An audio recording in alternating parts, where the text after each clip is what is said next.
이제 한국 해군의 작전 지도가 완전히 새로 그려집니다. 핵 추진 잠수함이라는 단어가 현실이 되면 한국은 더 이상 동해와 서해의 경계 안에서 머무는 해군이 아닙니다. 5,000톤급 이상의 원자력 추진 잠수함은 한 번 자망하면 2달 넘게 수면 위로 떠오르지 않습니다. 적의 레이더망에 한 번도 포착되지 않은 채 수천 킬로미터 떨어진 해역을 통과하고 작전을 마친 뒤 귀향할 수 있습니다. 이건 군사적 용어로 지속자망 작전 영역 확장이라 불리는데요. 이때부터 적들은 잠수함의 진정한 공포를 맞이하게 됩니다. 그래서 핵잠수함을 해양전력의 게임 체인저라고 불리우는 것입니다. 미국 국방 전문지 디펜스 뉴스는 최근 보도에서 한국이 핵추진 잠수함을 확보하면 서태평양의 해상 균형이 완전히 바뀐다고 분석했습니다. 일본의 니케이 아시아는 한국은 동북아에서 사실상 제2의 해양 핵 억제 국가가 될 것이라며 이를 해양판 K방산 혁명으로 규정했습니다. 여러 나라들의 평균 수치로 봤을 때 한 척당 7조 원에 달하는 건조비와 연간 유지비 1천억 원 수준의 예산이 소요되지만 억제 효과는 그 수십 배에 달합니다. 핵잠 한 척은 이론상적 항모전단 전체를 무력화시킬 수 있는 전력으로 평가받습니다. 무엇보다 핵추진 잠수함은 시간을 지배합니다. 기존 장보 고스리 배치2 같은 디젤 잠수함은 AIP 시스템을 갖추고 있어도 최대 자망 기간이 20에서 25일 수준입니다. 그러나 핵잠은 연료 교체 주기가 10년, 항속거리는 사실상 무제한입니다. 연료로 사용되는 전홍축 우라늄 20% 이하의 원자로는 군사적으로 안전하면서도 추진 효율이 디젤의 40배 이상입니다. 이런 시스템이 적용되면 한국 해군의 작전 교리는 방어 중심의 연안 전략에서 선제적 원의 감시와 지속 억제 교리로 전환됩니다. 간단히 말해 지금까지 적이 먼저 움직이면 대응하는 구조였다면 앞으로는 적이 움직이기도 전에 감시, 추적, 타격이 가능한 체계로 바뀌게 되는 겁니다.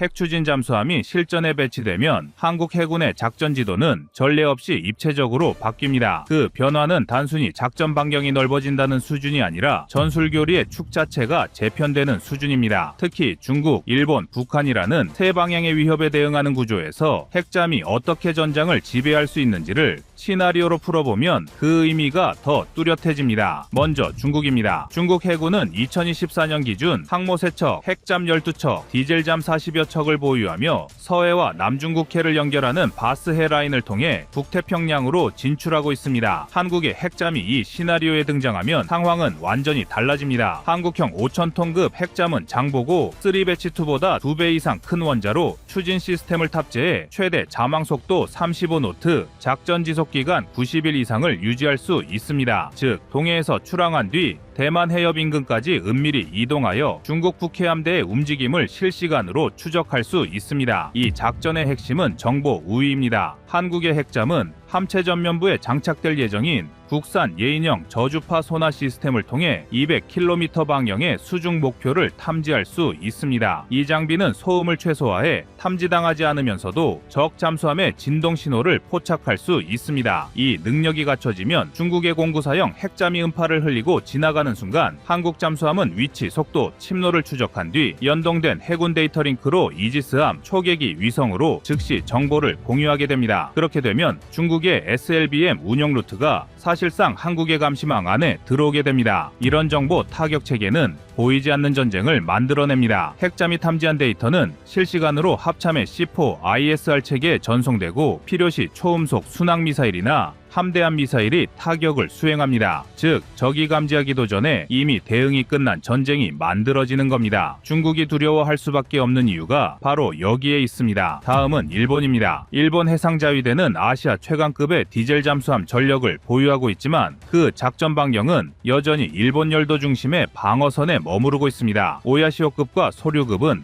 AIP 기반이지만 최대 자망 지속 시간은 21일, 순항 속도는 20노트 내외에 그칩니다. 반면 한국의 핵잠은 한 번 자망하면 일본 오키나와에서 규슈로 그리고 스시마 해역으로 이어지는 바닷길을 완전히 통제할 수 있습니다. 일본이 해상자위대의 함정을 동해나 대한해협 쪽으로 접근시키려 해도 이미 수중에서 탐지되어 위치가 노출됩니다. 핵잠은 이 구역에서 무음 감시의 역할을 맡습니다. 평시에는 일본의 해상 초계 활동이나 항모전단 훈련 루트를 감시하고 유사시에는 일본 해군의 잠수함 퇴로를 차단할 수 있습니다. 그 결과 일본은 자국 근해에서 상황에서도 한국 해군의 존재를 무시할 수 없게 됩니다. 니케이 아시아는 최근 한국이 핵잠을 확보하면 일본은 더 이상 해양정보 우위를 장담할 수 없다고 지적했습니다. 이는 해상자위대의 교리에도 큰 변화를 강요하게 될 것입니다. 한국은 원자력 추진의 장점을 이용해 대한미사일 및 토마호크급 순항미사일을 탑재할 계획인데 그 사거리가 1500km 이상입니다. 즉 한 척의 핵잠이 일본 전역을 전략 타격권 안에 넣게 되는 겁니다. 마지막은 북한입니다. 북한의 해군력은 수량 기준으로는 많지만 기술 수준과 작전 지속 능력 면에서 크게 뒤처져 있습니다. 현재 북한이 실전 배치한 3000톤급 심포급 잠수함은 최대 자망 72시간, 항속거리 2000km 이하로 한국의 핵잠과는 비교조차 되지 않습니다. 그러나 북한이 공포스러운 이유는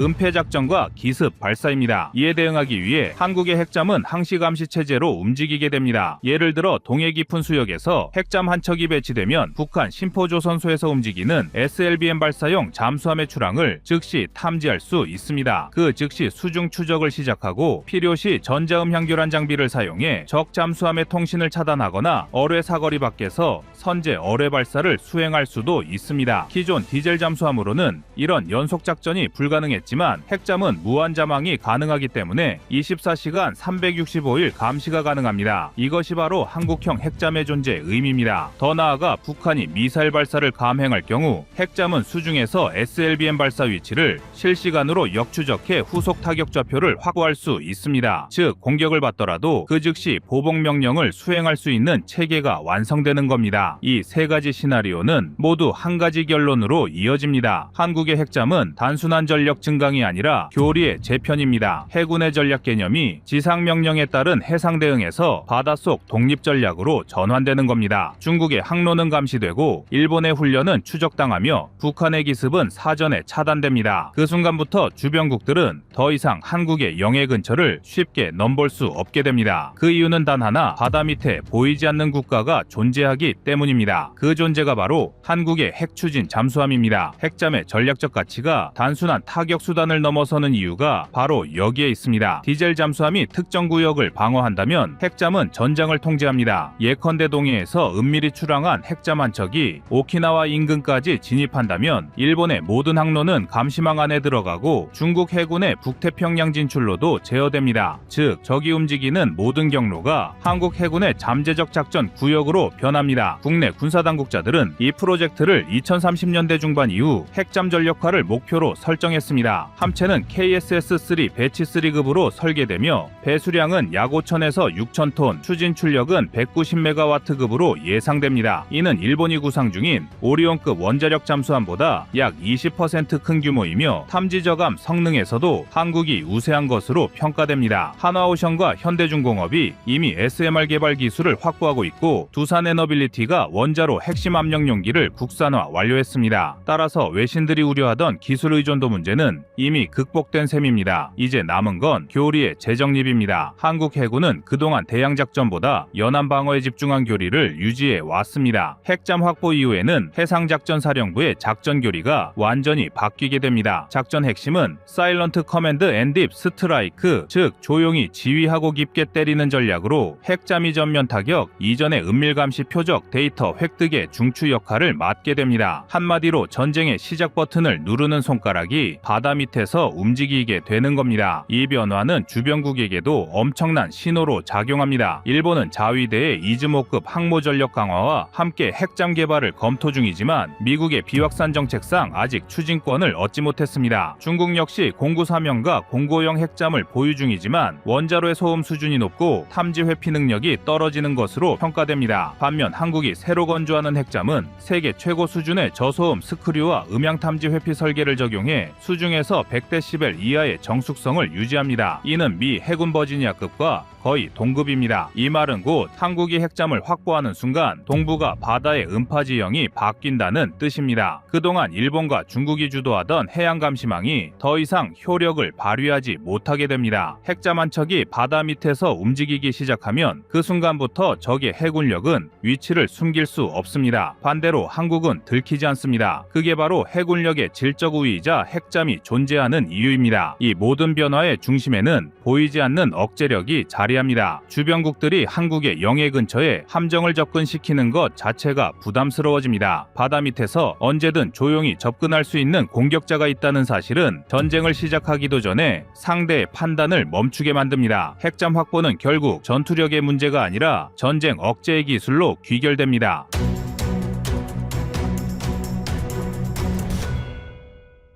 다음은 25년 10월 30일 한국 5,000톤급 8만 마력의 핵잠수함 건조한다 영상입니다. 먼저 한국의 핵잠수함이 어떻게 건조될지 우리 정부가 언론에서 언급한 내용을 토대로 다른 나라들의 핵잠수함과 비교해 보겠습니다. 프랑스 수프렌급은 수중 5,300톤 K15 원자로 명칭이 상징하듯 150메가와트급 계통으로 알려져 있습니다. 여기에는 펌프제트, 흡음 타일, 통합 전투체계를 통해 25노트 이상과 저서명 설계를 양립시켰습니다. 또 영국 어스튜트급은 PWR2 기반의 수중 7,000톤대 체급으로 북극권 돌파와 특수전 모듈 운영하며 소음 저감을 위한 39,000여 장의 흡음재 타일 같은 소리와의 전쟁 노하우가 집적되어 있습니다. 이런 사이즈급의 성능 벤치마크를 깔고 보면 한국이 검토 중인 5,000톤급의 190메가와트급 KSS에는 체급으론 수프렌에 근접하고 성능 면에서는 어스튜트의 개념과 맞닿아 있습니다. 즉 공격형 핵잠의 황금 구간에 정확히 닿아 있는 체급입니다. 이제 정략적 시야로 들어가 보겠습니다. 한국의 핵추진 잠수함 KSS M 프로젝트는 그 자체로 동북아의 전략 지형을 다시 쓰는 일입니다. 하지만 이 사업을 제대로 이해하려면 기술이 아니라 전략 수치로 봐야 합니다. 먼저 미국과 일본, 중국의 핵 잠수함 체계를 기준으로 보겠습니다. 미국은 2025년 기준으로 68척의 핵잠을 보유하고 있으며 그중 54척이 공격형, 14척이 전략형입니다. 일본은 22척의 디젤 잠수함을 갖고 있지만 장기 잠항이 불가능하고 중국은 12척 체계로 아직 조용성과 추진 신뢰성 면에서 완성도가 낮습니다. 이 가운데 한국이 5,000톤급 핵잠 3척 체계를 확보하게 되면 단순한 함정 숫자는 작아 보여도 실질적인 작전 체류 시간 기준으로는 중국의 수중 작전 능력의 80% 이상을 따라잡는 수준이 됩니다. 핵잠의 지속력은 시간의 싸움입니다. KSS에는 190메가와트급 원자로를 장착할 예정이며 이는 약 25에서 35%의 전환 효율을 고려하면 축동력 약 60메가와트, 이는 약 8만 마력 수준의 실추진력을 확보한다는 뜻입니다. 이 수치는 디젤 전기 잠수함의 약 6배입니다. 이렇게 확보된 추진력으로 KSS에는 항속 속도 20에서 25노트, 최대 30노트로 운항하며 연속 잠항 시간은 최대 120일, 항속 거리는 사실상 무제한입니다. 식량과 정비물자만 보급되면 4개월간 해저 작전이 가능합니다. 디젤잠의 평균 잠항 기간이 14일임을 고려하면 핵잠 한 척이 디젤잠 8척분의 체류 시간을 담당하는 셈입니다. 여기에 작전 반경을 수치로 계산하면 핵잠이 부산에서 출항해 약 20노트로 항해할 경우 5일 만에 괌에 도달하고 7일이면 남중국해를 통과합니다. 즉 한 척으로 한반도에서 대만을 지나 말라카 해협까지 다닐 작정원을 확보할 수 있습니다. 무장 구성도 수치로 따져보면 전략적으로 매우 복합적입니다. 한국형 핵잠은 잠수함 발사 순항미사일과 잠수함 발사 탄도미사일을 병행하는 구조로 설계 중인데 SSCM은 사거리 1000km급 현무3C 블록2, SLBM은 사거리 500에서 800km급 현무포 다시사로 예상됩니다. 이 조합은 4에서 8개의 수직 발사관과 8에서 12개의 SSCM 탑재를 의미하며 실질적으로 한 척이 최대 16개의 원격 타격 무기를 운용할 수 있습니다. 만약 3척 체계가 완성되면 동시에 48개의 순항 및 탄도복합 미사일을 수중에서 상시 전개할 수 있게 되며 이는 일본의 지상형 순항 미사일 200기 배치 계획의 약 4분의 1 규모지만 위치 노출 확률은 100분의 1 이하입니다. 즉 억제 효율은 수량보다 훨씬 큽니다. 소음 측면에서도 정량적인 수치가 있습니다. 현재 한국의 도산안창호급의 작전 소음은 약 110dB 이하로 알려져 있고 이는 일본 소류급보다 7에서 8dB 더 조용한 수준입니다. KSSN은 펌프제트와 액티브 노이즈 캔슬링 기술을 적용해 85dB 이하를 목표로 합니다. 이는 미국 버지니아급의 90에서 92dB보다 조용하다는 뜻이며 탐지거리 기준 40% 감소 효과를 가집니다. 이렇게 되면 중국의 SSN 093형 핵잠이 KSSN을 30km 10km 거리에서도 탐지하지 못할 확률이 높습니다. 핵잠의 정략적 가치는 돈으로도 측정할 수 있습니다. 한 척당 건조비는 20억에서 25억 달러로 한화 약 2.6에서 3.3조 원입니다. 원자로 육상시험로, 건설과 안전시설, 해결료 관리 시스템을 포함한 총 사업비는 세척 기준 55에서 60조 원 규모로 추산됩니다. 이 금액은 2025년 국방 예산이 62조 원의 약 97%에 달하지만 10년 분할 집행 시 연간 약 6조 원으로 전체 국방비에 구해서 10% 수준에 해당합니다. 국방 예산의 10%를 10년간 집중 투자해야 한 세대의 전력을 50년간 확보하는 구조라면 결코 비효율적이지 않습니다. 산업적 파급 효과는 훨씬 큽니다. 한화오션, 두산에너빌리티, LIG넥스원, 한화시스템, 현대중공업 등이 참여하는 컨소시엄 구조로 이 프로젝트에서 발생하는 국내 매출 효과는 연평균 6조 2천억 원, 총 62조 원 규모 산업 파급이 예상됩니다. 관련 협력업체는 약 260가의 기업, 고용 효과는 직접 3만 명, 간접 5만 명 이상으로 추정되며 이는 K9 자주포 산업 생태계인 직접 고용 7,800명보다 4배 이상 큰 규모입니다. 단순히 무기 하나가 아니라 산업 생태계 전체를 키우는 구조입니다. 외교적 계산도 숫자로 정리할 수 있습니다. 한미 간 핵추진 협력 체결 시 미국은 기술 통제 비용으로 연 10억 달러 1.3조 원을 요구할 것으로 추정됩니다. 이 비용은 오커스에서 호주가 부담하는 관리비의 3분의 1 수준입니다. 중국은 이에 맞서 동중국해 및 이어도 일대의 핵잠 탐지망을 강화할 것으로 예상되며 수중 청금 장비 5개 구역 신설에 약 6억 달러를 투자할 계획으로 알려져 있습니다. 한국의 60조 원 규모 프로젝트가 중국의 8천억 원 규모의 방어 비용을 강제하는 셈입니다. 억제력은 이런 숫자로도 입증됩니다. 전략적 억제력을 계산식으로 보면 사실 숫자 이상의 의미를 갖게 됩니다. 핵잠 한 척이 90일 동안 동해, 남해, 동중국해를 순환하면 총 감시 면적은 58만 제곱킬로미터, 즉 한국 이의지인 44만 제곱킬로미터를 넘어섭니다. 이 면적을 수상함, 초계기, 위성 등 기존 자산으로 감시하려면 연간 운영비 9조 원 이상이 소요되지만 핵잠 3척 체계면 4분의 1 비용으로 동일한 효과를 냅니다. 국제 정치적으로 보면 핵잠 개발은 억제 신뢰성을 높이지만 외교적 리스크를 동반합니다. 이를 수치로 환산하면 미국의 동맹국 지원 지수인 ARI가 현재 0.73에서 0.81로 상승할 것으로 예상되는 반면 중국과의 외교 마찰 지수 DTI는 0.42에서 0.56까지 증가할 것으로 분석됩니다. 즉 동맹 신뢰 플러스 0.08, 외교 마찰 플러스 0.14, 결과적으로 순이익은 플러스 0.06의 긍정적 균형을 가집니다. 이 모든 것을 통합하면 하나의 공식이 나옵니다. KSSN은 디젤잠 대비 5.9배의 억제 효율을 보여줍니다. 예를 들어 북한과 중국 해역을 감시하는 삼척 체계가 운용되면 적의 해상 기동 자유도가 47% 감소하고 탐지 가능성은 70% 이상 줄어듭니다. 이 수치는 단순한 군사 수치가 아닙니다. 동북아 해상 경제 루트의 35%가 한국의 자망 영역 아래 놓이게 된다는 뜻입니다. 연간 교역액 기준 7,200조 원, 그중 2,500조 원이 한국 수출입과 직결되는데 핵잠이 이 해역을 통제한다는 것은 곧 한국의 경제 안보를 지키는 수중 방패를 확보하는 것입니다. 마지막으로 핵잠의 기술적 완성도를 결정짓는 건 추진체보다 운용 데이터입니다. 한국은 이미 2000년대 초부터 도산